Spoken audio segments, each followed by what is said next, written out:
Capítulo 10. Pasaron los años, las estaciones llegaron y se fueron. Las cortas vidas de los animales pasaron volando. Llegó una época en que ya no había nadie que recordara los viejos días anteriores a la rebelión, exceptuando a Clover, Benjamín, Moses el cuervo y algunos cerdos. Muriel había muerto. Bluebell, Jessie y Pincher habían muerto. Jones también murió. Falleció en un hogar para borrachos en otra parte del condado. El Snowball fue olvidado. Boxer estaba olvidado a sí mismo, excepto por los pocos que lo habían tratado. Clover era ya una yegua vieja y gorda, con las articulaciones endurecidas y con tendencia al reuma. Ya hacía 2 años que había cumplido la edad para retirarse, pero en realidad ningún animal se había jubilado. Hacía tiempo que no se hablaba de apartar un rincón del campo de pastoreo para animales jubilados. Napoleón era ya un cerdo maduro, de unos 150 kilos. Squealer estaba tan gordo que tenía dificultad para ver más allá de sus narices. Únicamente el viejo Benjamín estaba más o menos igual que siempre, exceptuando que el hocico lo tenía más canoso y, desde la muerte de Boxer, estaba más malhumorado y taciturno que nunca. Había muchos más animales que antes en la granja, aunque el aumento no era tan grande como se esperaba en los primeros años. Nacieron numerosos animales, para quienes la rebelión era una tradición casi olvidada, transmitida de palabra, y otros que habían sido adquiridos. Jamás oyeron hablar de semejante cosa antes de su llegada. La granja poseía ahora 3 caballos, además de Clover. Eran bestias de prestancia, trabajadores de buena voluntad y excelentes camaradas, pero muy estúpidos. Ninguno de ellos logró aprender el alfabeto más allá de la letra B. Aceptaron todo lo que se les contó respecto a la rebelión y los principios del animalismo, especialmente por Clover, a quien tenían un respeto casi filial, pero era dudoso que hubieran entendido mucho de lo que se les dijo. La granja estaba más próspera, mejor organizada. Hasta había sido ampliada por 2 franjas de tierra compradas al señor Piglington. El molino quedó terminado al fin, y la granja poseía una trilladora, un elevador de heno propios, agregándose también varios edificios. Wimper había comprado un coche. El molino, sin embargo, no fue empleado para producir energía eléctrica. Se utilizó para moler maíz y produjo una excelente utilidad en efectivo. Los animales estaban trabajando mucho en la construcción de otro molino más. Cuando éste estuviera terminado, según se decía, se instalaría allí los dínamos. Pero los lujos con que Snowball hiciera soñar a los animales, las pecereras con luz eléctrica y agua caliente y fría, y la semana de 3 días ya no se mencionaban.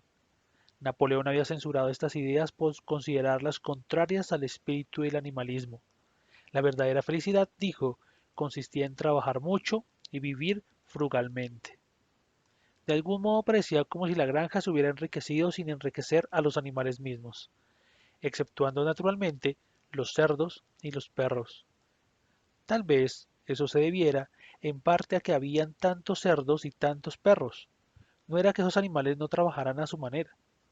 Existía, como Squealer nunca se cansaba de explicarles, un sinfín de labor en la supervisión y organización de la granja. Gran parte de ese trabajo tenía características tales que los demás animales eran demasiado ignorantes para concebirlo. Por ejemplo, Squealer les dijo que los cerdos tenían que realizar un esfuerzo enorme todos los días acerca de unas cosas misteriosas llamadas legajos, informes, actas y memorándum. Se trataba de largas hojas de papel que tenían que ser llenadas totalmente con escritura, y tan pronto estaban así cubiertas eran quemadas en el horno.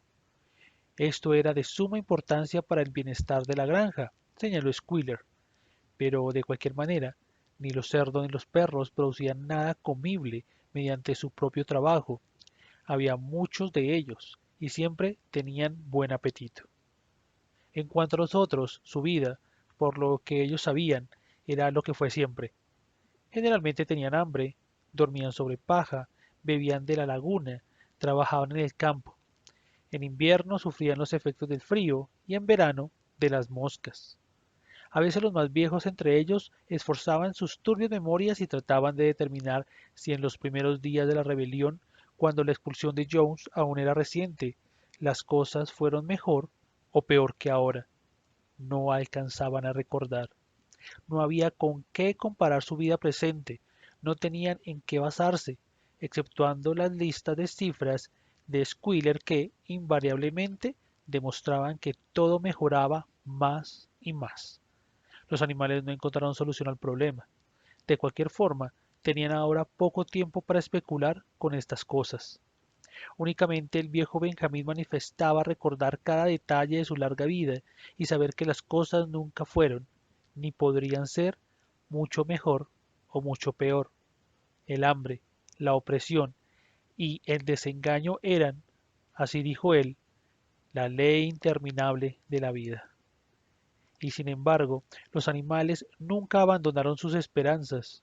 Más aún, jamás perdieron ni por un instante su sentido del honor y el privilegio de ser miembros de granja animal. Todavía era la única granja en todo el condado, en toda Inglaterra, poseída y manejada por animales.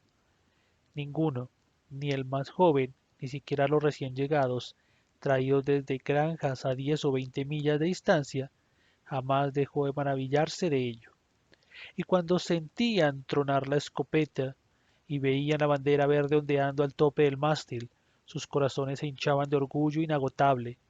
La conversación y siempre giraba en torno a los heroicos días de antaño, la expulsión de Jones, la inscripción de los 7 mandamientos, las grandes batallas en que los invasores humanos fueron derrotados. Ninguno de los viejos ensueños había sido abandonado.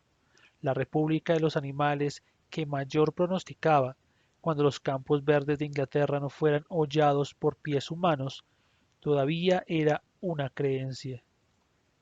Algún día llegaría, tal vez no fuera pronto, quizás no sucediera durante la existencia de la actual generación de animales, pero vendría. Hasta la canción Bestias de Inglaterra era seguramente tarareada a escondidas, aquí o allá. De cualquier manera, era un hecho que todos los animales de la granja la conocían, aunque ninguno se hubiera atrevido a cantarla en voz alta. Podría ser que sus vidas fueran penosas y que no todas sus esperanzas se vieran cumplidas, pero tenían conciencia de no ser como otros animales. Si pasaban hambre, no lo era por alimentar a tiránicos seres humanos. Si trabajaban mucho, al menos lo hacían para ellos mismos. Ninguno caminaba sobre 2 pies, ninguno llamaba a otro amo. Todos los animales eran iguales. Un día, a principios de verano, Squealer ordenó a las ovejas que lo siguieran y las condujo hacia un pedazo de tierra no cultivada en el otro extremo de la granja, cubierto por retoños de abedul. Las ovejas pasaron todo el día allí comiendo las hojas bajo la supervisión de Squealer. Al anochecer, él volvió a la casa, pero como hacía calor les dijo a las ovejas que se quedaran donde estaban. Al final permanecieron allí toda la semana, y en ese lapso los demás animales no las vieron para nada. Squealer permanecía con ellas durante la mayor parte del día. Dijo que les estaba enseñando una nueva canción, para lo cual se necesitaba el aislamiento. Una tarde placentera, al poco tiempo de haber vuelto las ovejas, los animales ya habían terminado de trabajar y regresaban hacia los edificios de la granja. Se oyó desde el patio el relincho aterrorizado de un caballo. Alarmados, los animales se detuvieron bruscamente. Era la voz de Clover. Relinchó de nuevo y todos se lanzaron al galope entrando precipitadamente en el patio. Entonces observaron lo que Clover había visto. Era un cerdo caminando sobre sus patas traseras. Sí, era Squealer, un poco torpemente, como si no estuviera del todo acostumbrado a sostener su gran volumen en esa posición, pero con perfecto equilibrio, estaba paseándose por el patio. Y un rato después, por la puerta de la casa, apareció una larga fila de cerdos, todos caminando sobre sus patas traseras. Algunos lo hacían mejor que otros, si bien uno o dos andaban un poco inseguros, dando la impresión de que les hubiera gustado el apoyo de un bastón, pero todos ellos dieron con éxito una vuelta completa por el patio. Finalmente, se oyó un tremendo ladrido de los perros y un agudo cacareo de un gallo negro, y apareció Napoleón en persona, erguido majestuosamente, lanzando miradas arrogantes hacia uno y otro lado y con los perros brincando alrededor. Llevaba un látigo en la mano. Se produjo un silencio de muerte. Asombrados, aterrorizados, acurrucados unos contra otros, los animales observaban la larga fila de cerdos marchando lentamente alrededor del patio. Era como si el mundo se hubiese vuelto patas arriba. Llegó un momento en que pasó la primera impresión y, a pesar de todo, a pesar de su terror a los perros y de la costumbre adquirida durante muchos años, de nunca quejarse, nunca criticar, podían haber emitido alguna palabra de protesta. Pero justo en ese instante, como obedeciendo una señal, todas las ovejas estallaron en un tremendo balido. Cuatro patas sí, dos patas mejor. Cuatro patas sí, dos patas mejor. Cuatro patas sí, dos patas mejor. Esto duró durante 5 minutos sin parar, y cuando las ovejas callaron, la oportunidad para protestar había pasado, pues los cerdos entraron nuevamente a casa. Benjamín sintió que un hocico le rozaba el hombro. Se volvió. Era Clover. Sus viejos ojos parecían más apagados que nunca. Sin decir nada, le tiró suavemente la crin y lo llevó hasta el extremo del granero principal, donde estaban inscritos los 7 mandamientos.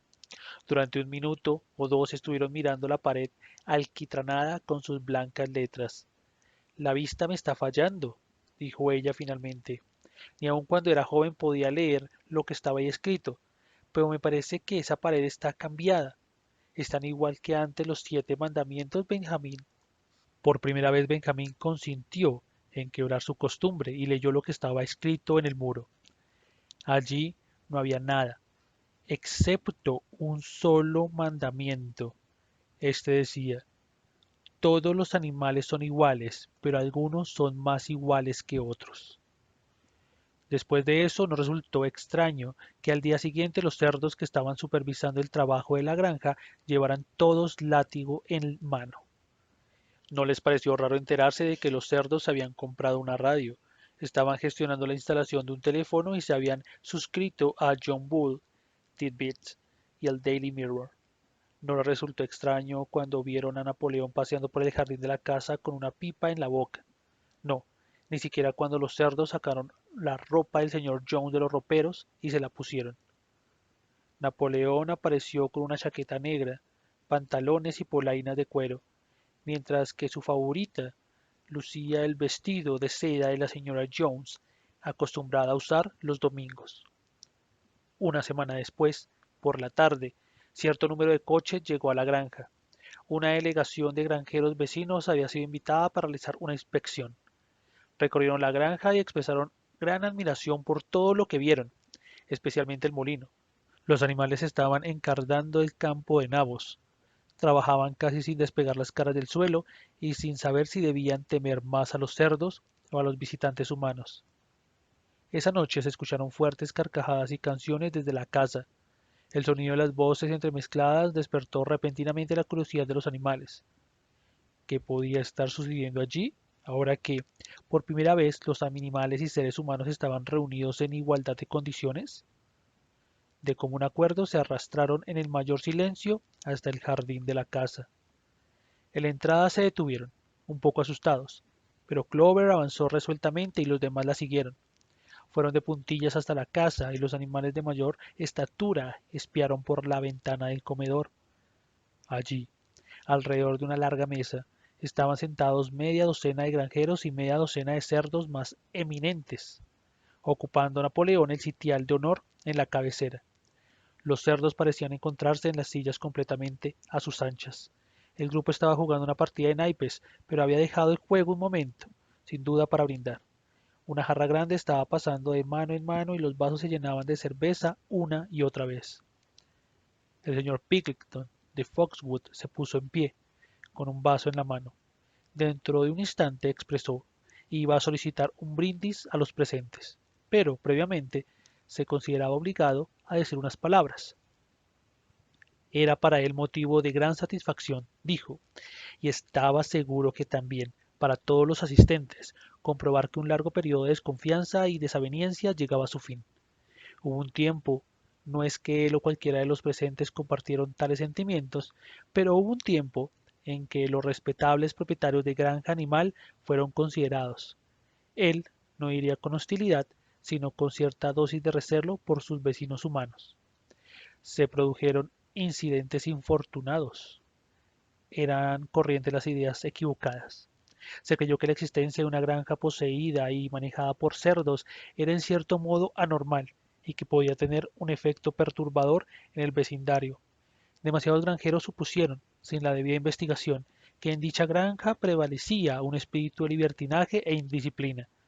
Habían estado preocupados respecto a las consecuencias que ello acarrearía a sus propios animales, o aún sobre sus empleados humanos. Pero todas estas dudas ya estaban disipadas. Él y sus amigos acababan de visitar Granja Animal y de inspeccionar cada pulgada con sus propios ojos. ¿Y qué habían encontrado? No solamente los métodos más modernos, sino una disciplina y un orden que debían servir de ejemplo para todos los granjeros de todas partes. Él creía que estaba en lo cierto al decir que los animales inferiores de granja animal hacían más trabajo y recibían menos comida que cualquier animal del condado. En verdad, él y sus colegas visitantes observaron muchos detalles que pensaban implantar en sus granjas inmediatamente. Quería terminar su discurso, dijo, recalcando nuevamente el sentimiento amistoso que subsistía y que debía subsistir entre granja animal y sus vecinos. Entre los cerdos y los seres humanos no había, y no debería haber, ningún choque de intereses de cualquier especie. Sus esfuerzos y sus dificultades eran idénticos. ¿No era el problema de los obreros el mismo en todas partes? Aquí se puso de manifiesto que el señor Pilkington se disponía a contar algún chiste bien preparado, pero por un instante lo dominó tanto la risa que no pudo articular palabra. Después de sofocarse un rato, durante el cual sus diversas papadas enrojecieron, logró expresarse. Si bien ustedes tienen que lidiar con sus animales inferiores, dijo, nosotros tenemos nuestras clases inferiores. Esta bon mot los hizo desternillarse de risa, y el señor Pilkington nuevamente felicitó a los cerdos por las magras raciones, las largas horas de trabajo y la falta general de trato blando que observara en granja animal. Y ahora, dijo finalmente, iba a pedir a los presentes que se pusieran de pie y se cercioraran de que sus vasos estaban llenos. Señores, concluyó el señor Pilkington, señores, les propongo un brindis por la prosperidad de Granja Animal. Hubo un vitoreo entusiasta y un golpear de pies y patas. Napoleón estaba tan complacido que dejó su lugar y dio la vuelta a la mesa para chocar su vaso contra la del señor Pilkington antes de vaciarlo. Cuando terminó el vitoreo, Napoleón, que permanecía de pie, insinuó que también él tenía que decir algunas palabras, que el periodo de desavenencias llegara a su fin. Como en todos sus discursos, Napoleón fue breve y al grano. Él también dijo, estaba contento de que el periodo de desavenencias llegara a su fin. Durante mucho tiempo hubo rumores propalados.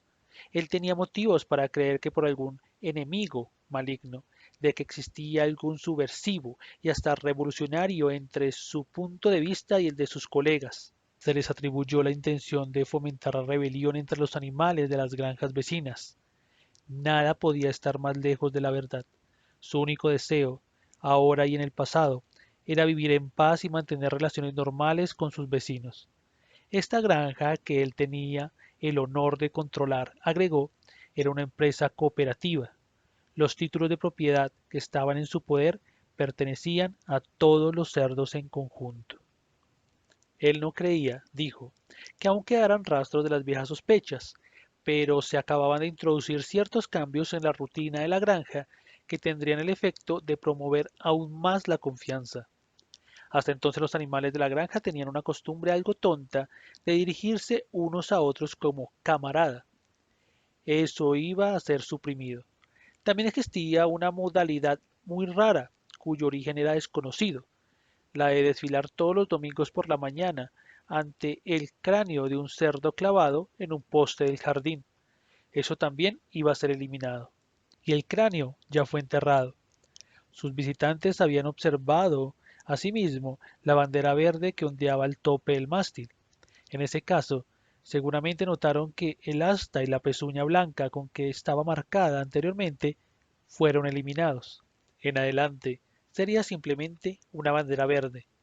Tenía que hacer una sola crítica al magnífico y amistoso discurso del señor Picklington. El señor Picklington hizo referencia en todo momento a granja animal. No podía saber, naturalmente, por qué él, Napoleón, ahora lo anunciaba por primera vez, que el nombre granja animal había sido abolido. Desde ese momento, la granja iba a ser conocida como Granja Manor, el cual creía fue su nombre verdadero y original. Señores, concluyó Napoleón, os voy a proponer el mismo brindis que antes, pero en otra forma. Llenad los vasos hasta el borde.